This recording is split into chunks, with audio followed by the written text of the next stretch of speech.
Hello and welcome to another Doctor's Assistant 1 video. Today I'm doing a review of the Doctor Who 13th Doctor Issue 2, 10th Doctor Team Up.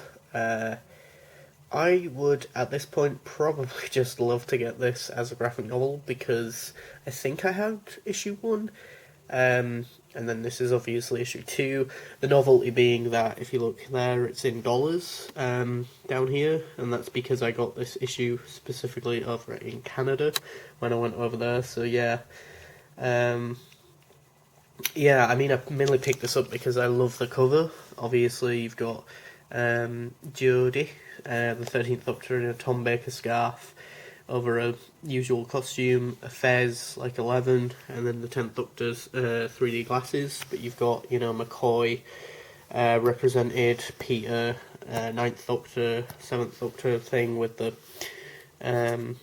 umbrella, and then you've got maybe even the jacket of 6 down at the bottom there.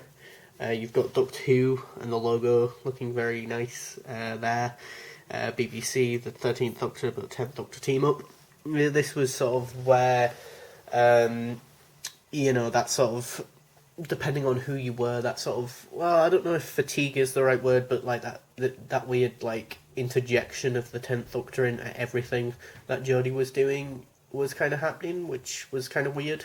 Like it was like she was the main Doctor on the TV show, but then everywhere else Tennant was still there. Like at Big Finish or on the comics side. He teams up with her, and then on Time Lord Victorious, he's the main Doctor, and then Eccleston and McGann are there teaming up and stuff. So yeah, it was a very peculiar time. But yeah, you've got some reviews on the back. You've got variant covers for the next one, as well as variant covers for this one, and then you've also got other comics from Time Comics. You've got a previously, which is what I did read before reading this issue. You've got a bio on Martha, Ryan, Yaz, Graham, the TARDIS, the 10th Doctor, and the 13th Doctor. You've got a way of contacting Titan Comics by going to the website, Twitter, and Facebook.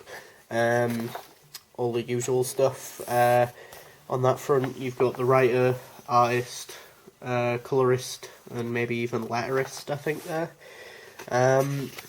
Yeah, it's cool to see Martha again, because she's in Big Finish a bit, but not a lot, I think. Has she got her own box set? The Martha Joan Years, or something, I think it was called. Set between the end of Series 3, I think. You've got a nice picture of Jodie, which I quite like, in the TARDIS. I'm not a fan of the Jodie Whittaker TARDIS, but one thing I will say is that the Titan Comics somehow do it a bit more justice, in my humble opinion. Yeah. Yes. You've got the timey-wimey detector thing back, which is kind of cool. Yeah, kind of cool sort of device there. Yes. I'm just trying to think. The bad guys really only pop up right at the end. But yeah, I thought this one was going to be about Autons for some reason. Maybe it is still, I'm not sure, but yeah.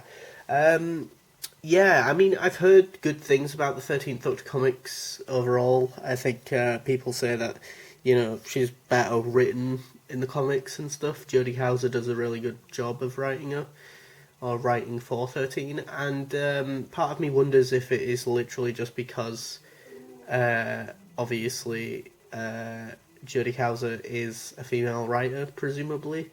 Although, who knows, that might be transphobic of me to assume that. But the point is that,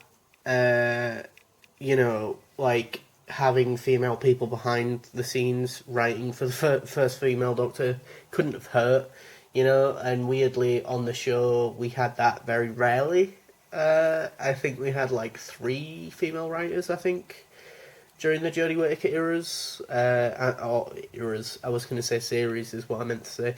But yeah, I'm interested to see where this comic, or this storyline goes. Whether or not I'm able to pick up issue 3, I'm not sure, but as I say, hopefully maybe one day I'll just get the graphic novel, and have all the stories in one book, as it were.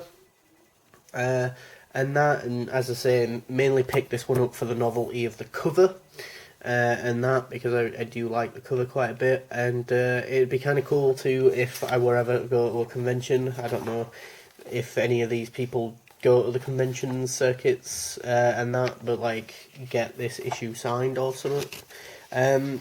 I quite like the sort of London-based thing, you know, sort of 1960s London. I mean, I guess it's very evocative, for lack of a better term, of you know, classic Who in that sense, you know, or when I think of old London, I immediately think of like Black and White Doctor Who. I don't know why, but as I say, you've got the timey-wimey detector. Martha's kind of back in this story, and that's cool because Martha's awesome. Just a shame how the 10th Doctor treated her, but 13 seems to be treating her with quite a bit of respect, so that's cool. Tennant does what he does best, and all the 10th Doctor, and he sniffs a phone, and then he's like, oh, well, you know, clearly from 2020, or thereabouts, or it smells like 2020, or something, you know. But yeah, that's about it, really, from this video. I've not really got a lot to say, because the artwork is just sort of 50-50, sort of just okay, and the story itself is just okay. Yeah, I mean, I don't know if I've got issue 1 of this. I feel like I do, but I can't remember. But I feel like the reason why I have quite a bit of an idea or vague idea of what this story's about is because I feel like I watched a trailer of all things for this, because it was like a big thing. They were like hyping it up on like online on the Doctor Who website, not website, on the YouTube channel of all things back in the day, in inverted commas, as it were, when this released originally back in what I assume is maybe 2019, 2020-ish, maybe? I can't remember now. But yeah, thanks for watching. Please do comment, rate, and subscribe to the channel.